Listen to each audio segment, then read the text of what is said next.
जय गुरु जी संगत जी। संगत जी, गुरु जी की डिवाइन कॉल सत्संग प्लेटफॉर्म में आप सभी गुरु परिवार का हार्दिक स्वागत है। शुक्राना गुरु जी महाराज का कि उन्होंने मुझे ये सेवा दी कि मैं आप सभी गुरु परिवार के समीप आके गुरु जी के कल्याण महिमा अनुभव का वर्णन कर पा रही हूँ। अनंतम शुक्राना मेरे गुरु जी महाराज का।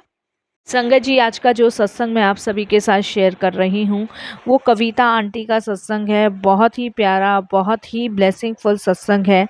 मेरी विनती है आप सभी गुरु परिवार से कि सत्संग को आप अंत तक सुने, ध्यान से सुने, पूरा सुने। सत्संग का मतलब होता है सत्य का संग, और सत्संग की प्राप्ति जब ही होती है जब गुरु कृपा होती है। तो हम सभी बड़े भाग्यशाली हैं कि हम पे गुरु कृपा हुई और हमें सत्संग सुनने का और शेयर करने का सौभाग्य प्राप्त हुआ।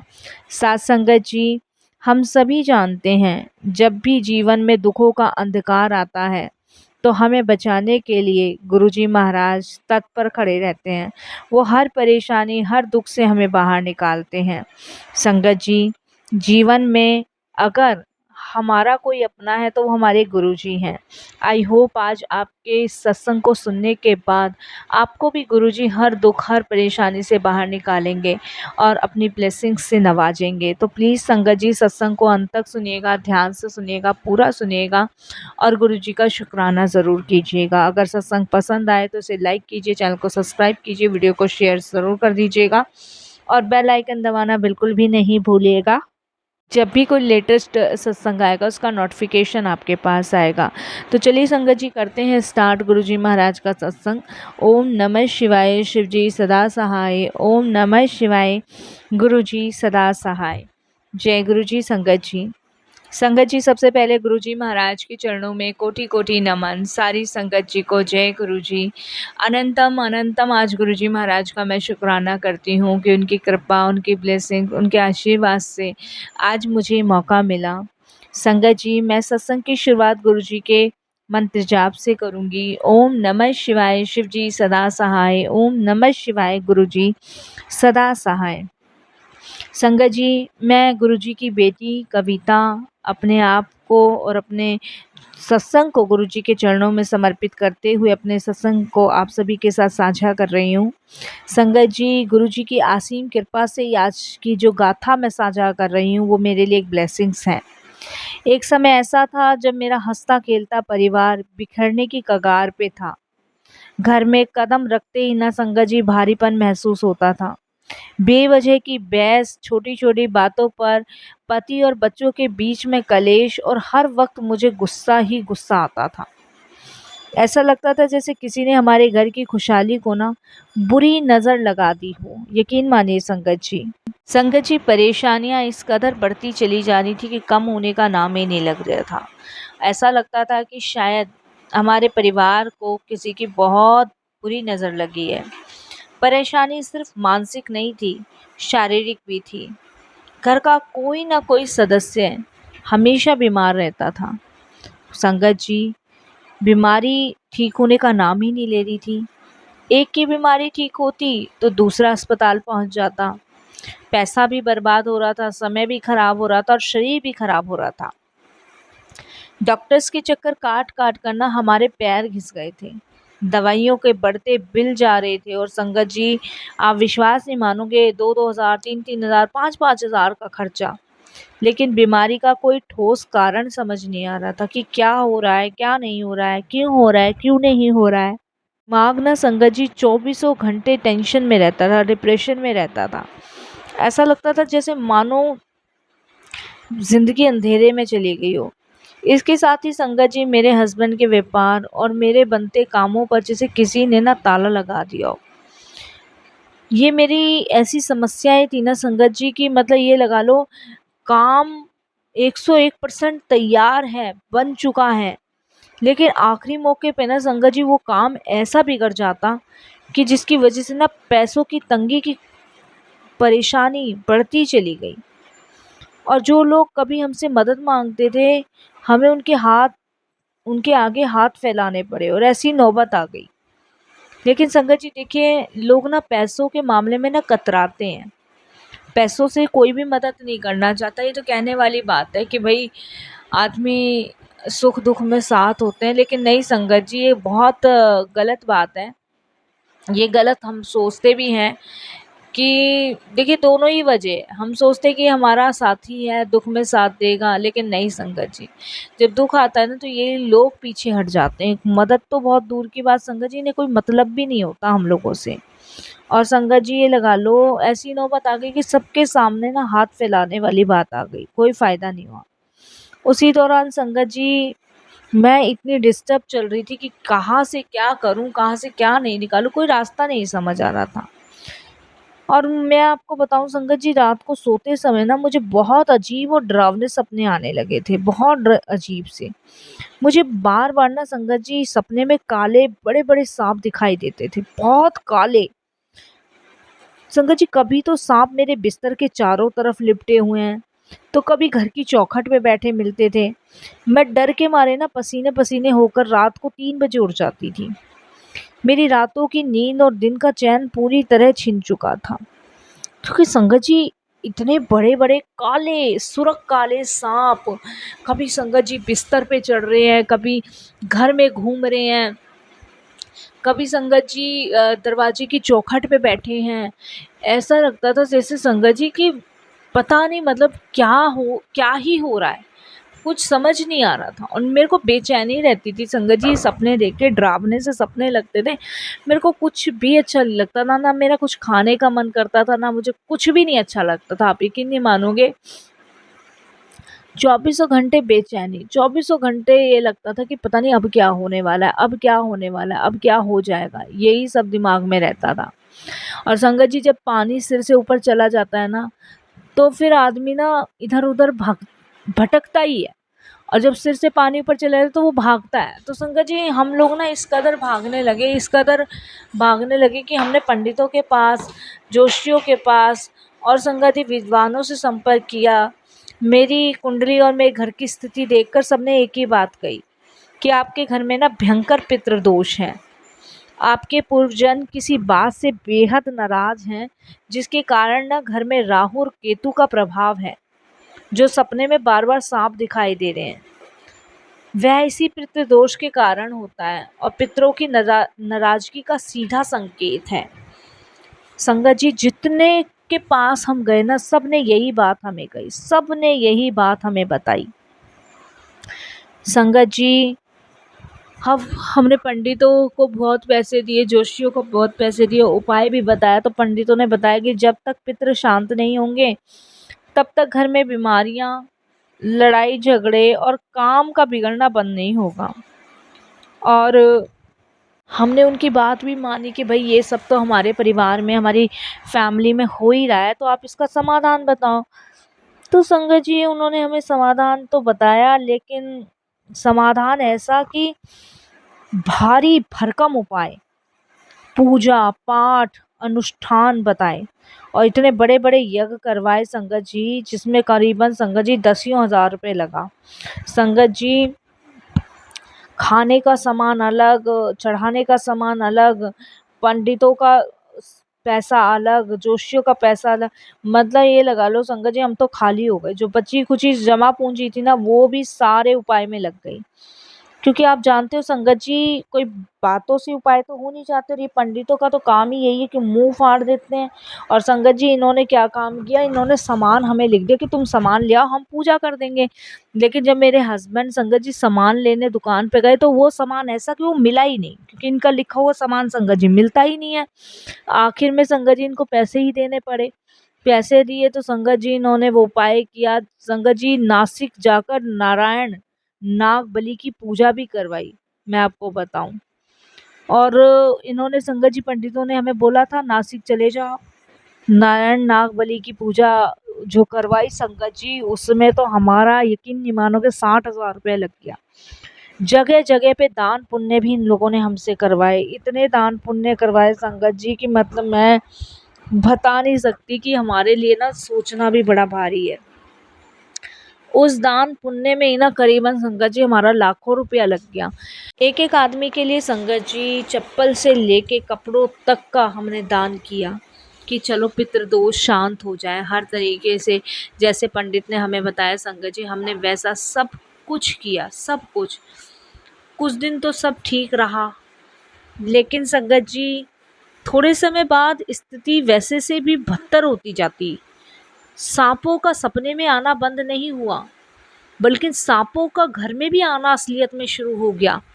संगत जी, अलमारी के पीछे इतना बड़ा काला नाग बैठा कि संगत जी मैं आपको बता नहीं सकती। संगत जी ये लगा लो कोई ऐसा दिन नहीं जाता जिस दिन घर में सांप ना निकलते। और जबकि संगत जी जहाँ हम रहते हैं वहाँ सांप आने का तो कोई मतलब ही नहीं है, ना कोई खेत है ना कोई खुला स्थान है, कुछ भी नहीं है। और घर में कलेश इतना बढ़ गया ना, मैं पूरी तरह टूट चुकी थी, पूरी तरह। संगत जी ऐसा लग रहा था जैसे पता नहीं कौन सा नरक घर में बस गया हूँ। संगत जी बच्चे भी डरने लग गए थे, और अच्छा खासा आदमी ना संगत जी सांप को देख के वैसे ही घबरा जाता है। इतना बड़ा काला सांप अलमारी के पीछे बैठा है, इधर बैठा है। संगत जी मैं आपको बता नहीं सकती, हमारा ना दिमाग खराब हो गया, बहुत ज़्यादा खराब हो जाता। ना रोटी खाने का मन, ना किसी काम को करने का मन। भगवान से तो संगत जी भरोसा उठने लगा था। मैं रोज रोती और पूछती कि हे ईश्वर, हमने ऐसा क्या खता हमने कर दी, क्या गलती हमसे हो गई जो हमारी ज़िंदगी नरक सी बनती जा रही है। क्योंकि संगत जी डर ये भी कि सांप काट ले। संगत जी एक दिन तो किचन के अंदर, रसोई के अंदर सांप, सिलेंडर के पीछे। संगत जी जैसी सिलेंडर वाला सिलेंडर लेकर आया और मैंने खाली सिलेंडर निकाला, तो संगत जी इतना बड़ा सांप गोला मार के और संगत जी उधर बैठा हुआ। मैं बता नहीं सकती संगत जी, उस समय मेरी हालत ऐसी थी ना कि ना मैं बोल पा रही थी ना मैं कुछ कर पा रही थी। संगत जी उसके बाद कितनी बार हमारे घर में सांप निकले मैं ही जानती हूँ। मैं डर की वजह से ना बहुत परेशान, और सारे काम बिगड़ रहे हैं। जब तक संगत जी हम लोगों ने थोड़े बहुत उपाय किए तब तक ठीक, बाकी संगत जी लाखों रुपए लगने के बाद भी कोई आराम, कोई फर्क नहीं पड़ा। जिंदगी ना बद से बदतर होती चली गई, इतनी हो गई कि मैं आपको बता नहीं सकती। कहते हैं ना कि जब इंसान के सारे रास्ते बंद हो जाते हैं ना, तब गुरु जी का रास्ता खुलता है। और हमें ये नहीं पता था संगत जी कि शायद हमारी पुकार गुरु तक पहुंच गई है। और गुरु जी ना खुद चुनते हैं, हम गुरु को नहीं चुनते। वैसे तो हमारा विश्वास हट चुका था इन सब चीज़ों पे, लेकिन फिर भी ऐसा लग रहा था जैसे कहीं ना कहीं कुछ पुकार सुन ली जाए। संगत जी सब रास्ते बंद होकर परेशान हो गए थे, हम तो हाथ पे हाथ रख के बैठ गए थे। तब संगत जी मेरी एक सहेली ने मुझे महाशिव पुराण के साक्षात अवतार हमारे प्यारे गुरुजी के बारे में बताया। उसने मुझसे कहा, कविता तू सब जगह भटक ली, इतना पैसा तूने बर्बाद कर लिया। मैंने उसे बताया बहुत पैसा बर्बाद हुआ है। तब मेरी सहेली ने ना मुझे बड़े मंदिर चलने के लिए कहा। कह रही वहाँ कोई पाखंड नहीं है, कोई टोना टोटका नहीं है, बस जाकर बैठ जा, वहाँ महाशिव है, सब ठीक कर देंगे। तुझे कुछ करने की ज़रूरत नहीं है, तुझे सिर्फ वहाँ माथा टेकना, अरदास लगानी है, तेरी सारी पुकार वहाँ सुन ली जाएगी, कोई चढ़ावा नहीं चढ़ेगा। मैंने संगत जी ये बात अपने हस्बैंड को कही, मेरे हस्बैंड ने मना कर दी कि नहीं, इतना पैसा बर्बाद कर चुका हूँ, मेरा किसी में विश्वास नहीं है, मैं कहीं नहीं जाना चाहता। संगत जी ये सब चीज़ें देख कर ना मेरे हस्बैंड और मैं टूट चुके थे, तो मेरा मन भी गवाही नहीं दे रहा था। लेकिन फिर आदमी यही सोचता है कि एक बार चल चल के देख लेते हैं, क्या पता यहाँ पे कुछ फ़र्क पड़ जाए। संगत जी पहली बार जब मन में आया कि चल चलते हैं, तब हम बड़े मंदिर गए। तो वहाँ का वातावरण देख कर ना संगत जी मेरा आधा मानसिक तनाव दूर हो गया। अपने आप में संगत जी जैसे कोई शक्ति है, और ये महसूस करा होगा उन संगतों ने भी जो पहली बार गुरुजी के दरबार गई होगी, और वहाँ जाके उनको ये एहसास हुआ होगा कि गुरुजी के दरबार में अपने आप में बहुत बड़ी शक्ति है, बहुत बड़ी शक्ति है। संगत जी अपने आप में ये महसूस हुआ होगा। तब संगत जी गुरुजी के दरबार जब गए, वहाँ का वातावरण देखा, बड़ा अच्छा सा लगा, बड़ी शांति सी मिली, बड़ा सुकून सा मिला। और संगत जी गुरुजी के सामने मैंने माथा टेका, मेरी आंखों से आंसू का सैलाब बह गया। मैं अंदर ही अंदर संगत जी रोते हुए बोली, गुरुजी मैं हार चुकी हूँ, मेरे घर को बचा लो, मेरे पितरों को शांत करो गुरुजी, जो भी आपको दिख रहा है ना मेरे घर में वो करो गुरुजी, मैं बहुत थक कर आई हूँ। क्योंकि संगत जी परेशान हो गई थी, मैं आपको बताऊँ बिल्कुल परेशान। और परेशानी की वजह से ना संगत जी कुछ भी नहीं अच्छा लग रहा था, कुछ भी नहीं। हर चीज़ मेरे शरीर की ना टूटी जा रही थी।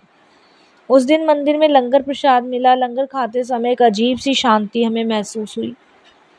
जब हम घर लौटे तो उस रात महीनों बाद पहली बार बिना किसी डरावने सपने के मैंने गहरी नींद ली। मुझे सपने में कोई सांप उस दिन नहीं दिखा। पहली रात थी वो, जब मुझे कोई सांप नहीं दिखा। नहीं तो संगत जी मैं रात को 3-4 बजे उठ जाती थी, मुझे इतने सांप दिखते थे। सांप ही सांप संगत जी मेरे को नजर आते थे। चमत्कार तो अगले कुछ हफ्तों में ही शुरू हो गया। मुझे एक रात साक्षात गुरुजी के दर्शन दिखे सपने में। गुरुजी ने अपना हाथ उठाया और बोले, कल्याण करता जा, ए ले अपनी गद्दी संभाल। सपने में मैंने देखा कि एक बहुत बड़ा काला सांप मेरे घर से बाहर निकल कर जा रहा है और पीछे गुरुजी की दिव्य खुशबू पूरे घर में फैल रही है। संगत जी जब गुरुजी ने उस सांप को कहा, एले अपनी गद्दी संभाल, तभी वो सांप मेरे घर से बाहर निकला। और जैसे ही वो सांप निकला वैसे ही मेरे घर के पीछे बहुत खुशबू ही खुशबू हो गई। खुशबू ही खुशबू। उस सपने के बाद से मेरे घर की पूरी ऊर्जा बदल गई। घर के जो सदस्य आपस में बात तक नहीं कर रहे थे ना, मेरे और मेरे हस्बैंड के बीच झगड़ा हो रहा था और बच्चों को भी बहुत डांट पड़ रही थी, उनके बीच में संगत जी प्यार बढ़ा और मेरे हस्बैंड का स्वभाव भी बदला। उनका गुस्सा शांत हो गया, क्योंकि बहुत गुस्सा करते थे और मेरे को भी बहुत गुस्सा आता था। मेरे को तो डर लगता था संगत जी इस गुस्से में ना कोई अनहोनी ना हो जाए। इतना गुस्सा, इतना गुस्सा, बहुत गुस्सा।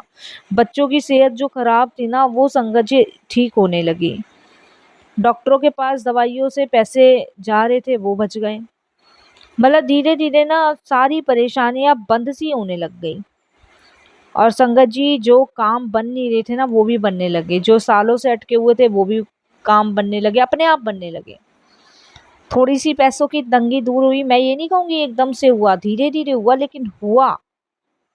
व्यापार में बरकत होने लगी। मुझे समझ आ गया कि गुरुजी की कृपा है, क्योंकि दिख जाता है संगत जी, गुरुजी की दिव्य शक्ति ना सब दिख जाती है। और संगत जी हमारे पितरों को जो सीधे गुस्सा होके संगत जी हमें कर्ज दे रहे थे, जो भी था मुझे नहीं पता, गुरुजी की कृपा से उनको शांति प्रदान हुई। जो दोष बड़े बड़े अनुष्ठानों से ठीक नहीं हो रहे थे ना, वे गुरुजी के एक केवल मात कल्याण करते कहने से कट गया। गुरुजी ने संगत जी हमारे पितरों को भी शांत किया। क्योंकि कभी कभी संगत जी जाने अनजाने में ना हम पितरों के साथ या पितरों की कुछ ऐसी रस्में नहीं पूरी करते जिसकी वजह से पितृदोष लग जाता है। लेकिन गुरुजी की कृपा से संगत जी वो भी शांत हुए। ये गुरुजी की मेहर थी, ये गुरुजी की कृपा थी। तो इसके लिए गुरुजी का बहुत बहुत शुक्राना संगत जी हम लोग करते हैं। संगत जी गुरुजी की कृपा से ही आज मेरे परिवार ठीक है। आज हमारा पूरा परिवार सुखी और समृद्ध है।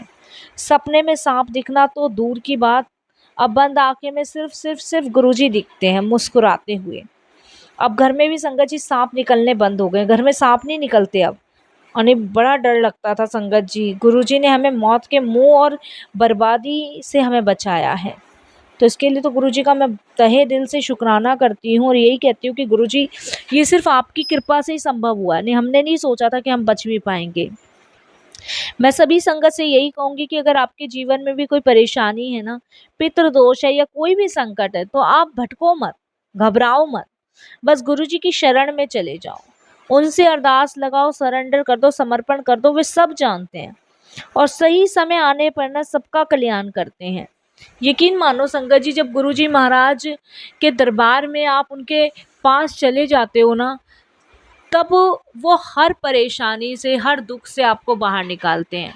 संगत जी हम भी इसी संकट, इसी परेशानी में इस कदर डूबे हुए थे कि हमें समझ नहीं आ रहा था कि हम कैसे बाहर निकलें।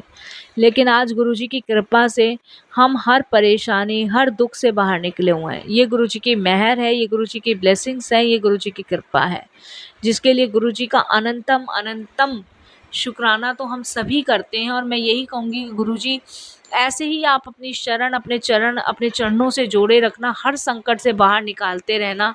कोई भी भूल चूक हो, कोई भी गलती हो, क्षमा करना गुरुजी महाराज। यही मैं अपने सत्संग को भी विराम करूँगी। ओम नमः शिवाय, शिव जी सदा सहाय। ओम नमः शिवाय, गुरु जी सदा सहाय।